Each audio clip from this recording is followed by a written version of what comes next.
मेरे प्यारे दोस्तों, कैसे हैं आप सब। आशा करती हूँ आप स्वस्थ होंगे, मस्त होंगे, अच्छे से होंगे। तो दोस्तों, आज मैं आपको एक ऐसी मूवी के बारे में बताने जा रही हूँ जो नवाजुद्दीन सिद्दीकी की one of the best movie में से एक है। दोस्तों, ये फिल्म 7 सितंबर को OTT ZEE5 में रिलीज़ हुई है और इसका नाम है हड्डी। मैंने मूवी के कुछ सीन लेके इस मूवी को एक्सप्लेन किया है, तो चलिए दोस्तों साथ में देखते हैं। मूवी के शुरुआत में हम देखते हैं कि हड्डी नाम का एक ट्रांसजेंडर जो बोलता है कि हम लोगों का आशीर्वाद बहुत शक्तिशाली होता है और हमारा बदला बहुत ज़्यादा खौफनाक। फिर फिल्म में 6 महीने बाद की कहानी दिखाई जाती है। प्रयागराज में कुछ लोग डेड बॉडी को जलाने के लिए शमशान में ले जा रहे थे। पुलिस वाले ट्रांसफार्मर फूंक जाने की वजह से डेड बॉडी को जलाने से मना कर देते हैं। मृतक के परिवार वाले और पुलिस वाले के बीच में कहासुनी शुरू हो जाती है। इस बीच हड्डी भी भीड़ भाड़ में घुस के मृतक के परिवार वालों को भड़का देता है। बात कहासुनी से झगड़े में बदल जाती है और हड्डी मौका देखकर अपने दोस्त मलखान के साथ लाश को चुरा ले जाता है। बीच रास्ते में पुलिस वालों को देखकर हड्डी और उसका दोस्त मलखान लाश छोड़कर भाग जाते हैं।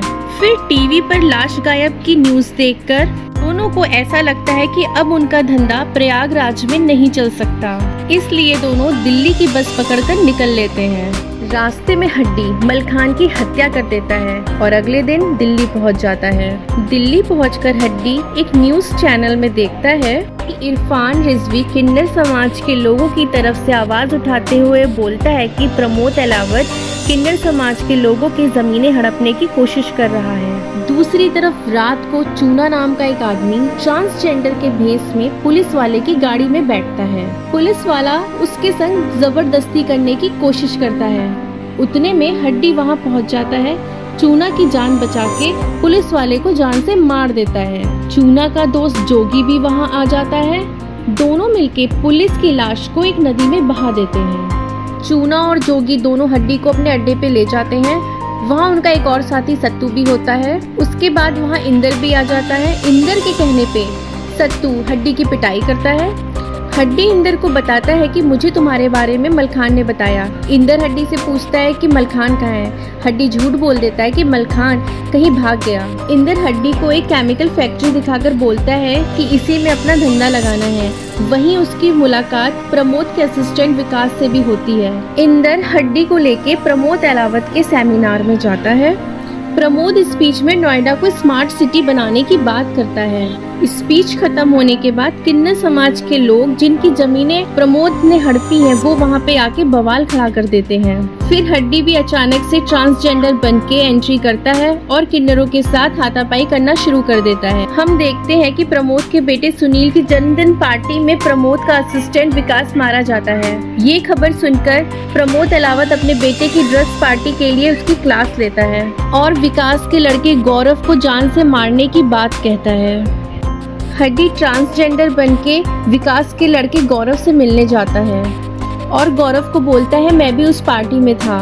मैंने वो जहरीली ड्रिंक प्रमोद के लड़के को मारने के लिए बनाई थी, लेकिन वो ड्रिंक तेरा बेवड़ा बाप पी गया। हड्डी प्रमोद का विश्वास जीतने के लिए गौरव को सेफ गोली मारता है जिससे उसकी मौत ना हो। हड्डी को वहाँ से भागते वक्त गोली लग जाती है और हड्डी बेहोश हो जाता है। फिर कहानी फ्लैशबैक में चलती है। 1 साल पहले हड्डी अपना जेंडर चेंज ऑपरेशन करवाता है। हम देखते हैं कि उस टाइम हड्डी और इरफान रिजवी एक दूसरे को पसंद करते हैं और सिंगिंग के साथ साथ इला अरुण जी ने एक्टिंग में एक अलग ही छाप छोड़ी है। फिल्म धूमकेतु और वेब सीरीज रात अकेली के बाद इला अरुण जी ने इस फिल्म में एक अलग ही अपना खास रोल किया है। तो चलिए दोस्तों मूवी को आगे देखते हैं। जिसको किन्नर समाज के लोग अम्मा कहते हैं, वो हड्डी की देखभाल करती हैं। हम देखते हैं कि हड्डी जब छोटा था तब वो अपने बाप के दुष्कर्म का शिकार हो रहा था। फिर एक बूढ़ी औरत उसको रेवती अम्मा के पास ले आती है जहाँ पे कई सारी किन्नरें रहती हैं। वहाँ पे हड्डी भी उनके साथ रहने लगता है। हड्डी का पालन पोषण, उसकी पढ़ाई लिखाई सब रेवती अम्मा ही कराती हैं। एक दिन हड्डी खिड़की से देखता है कि सत्तू और चूना रेवती अम्मा को जमीन खाली कराने के लिए धमकी देने आए हैं। लेकिन रेवती अम्मा को धमकी का कोई असर नहीं पड़ता। रेवती अम्मा और उनके घर के सभी लोग हड्डी के जेंडर चेंज होने की खुशी मनाते हैं। एक दिन हड्डी सज धज के इरफान के पास आता है। इरफान उसको शादी के लिए प्रपोज कर देता है। हड्डी और इरफान दोनों कोर्ट मैरिज कर लेते हैं। रेवती अम्मा के घर में शादी की धूमधाम से पार्टी मनाई जा रही होती है। फिर उसी वक्त प्रमोद वहाँ अपने आदमियों के साथ आ जाता है। रेवती अम्मा हड्डी और इरफान को ऊपर भेज देती हैं। प्रमोद रेवती अम्मा को जान से मार देता है। प्रमोद के लोग घर में रहने वाले सभी सदस्यों को जान से मार देते हैं। इरफान और हड्डी छत पर छुपे होने के कारण बच जाते हैं। घर में आग लगाकर सभी लोग लाशों को उठा ले जाते हैं। हम देखते हैं कि प्रमोद विकास के बेटे गौरव से मिलने हॉस्पिटल जाता है। डॉक्टर बताते हैं कि गौरव अब खतरे से बाहर है। प्रमोद को हड्डी पे शक होता है। प्रमोद पुलिस वाले को हड्डी की हिस्ट्री निकालने को बोलता है। पुलिस वाले को पता चलता है कि इरफान और हड्डी दोनों एक दूसरे से शादी कर चुके हैं। पुलिस वाले को शक होता है कि मलखान को हड्डी ने ही मारा है। ये पता करने के लिए वो फैक्ट्री में हड्डी से मिलने जाता है। वहीं दूसरी तरफ सत्तू भी हड्डी का पीछा करते करते फैक्ट्री पहुंच जाता है।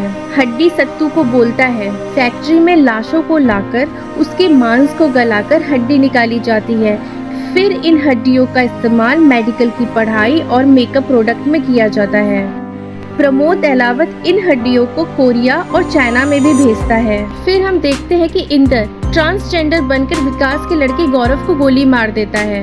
उसके बाद हड्डी भी इंदर को गोली मार देता है। चूना हड्डी के भड़कावे में आकर सत्तू को गोली मार देता है। फैक्ट्री में प्रमोद अहलावत पहुंचकर हड्डी को दिखाता है कि इरफान को मैंने बर्निंग मशीन में डाल दिया है।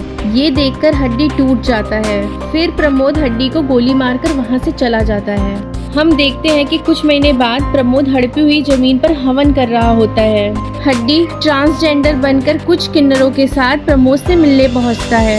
वहां हड्डी के लोगों और प्रमोद के लोगों के बीच में लड़ाई दंगा शुरू हो जाता है। फिर हड्डी प्रमोद अहलावत को बहुत ही भयानक तरीके से जान से मार देता है और उसका बदला पूरा होता है। मुझे इस पूरी फिल्म में नवाजुद्दीन सिद्दीकी की एक्टिंग सबसे अच्छी लगी। क्या दम है बंदे की एक्टिंग में, मतलब आंखें इतनी सुंदर कि बिना बोले सब कुछ कह दें।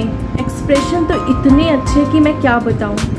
ऐसा लग रहा था मानो कि पूरी फिल्म को उन्होंने अपने ही कंधे पे चला डाला है। मतलब मैं तो बार बार यही कहूँगी कि उनकी आंखों के एक्सप्रेशन देख के मैं पागल हो जा रही थी। बाकी फिल्म मुझे ओके लगी। नवाजुद्दीन सिद्दीकी की एक्टिंग देख के मैं इसको 5 में से 3 रेटिंग दूंगी। आप लोग मुझे ज़रूर कमेंट करके बताना कि आप लोग को ये फिल्म कैसी लगी।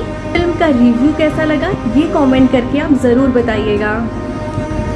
और दोस्तों, अगर आपको मेरी ये वीडियो पसंद आई हो तो मेरे चैनल को लाइक, शेयर एंड सब्सक्राइब कीजिएगा। Thank you for watching. See you next time. Bye bye.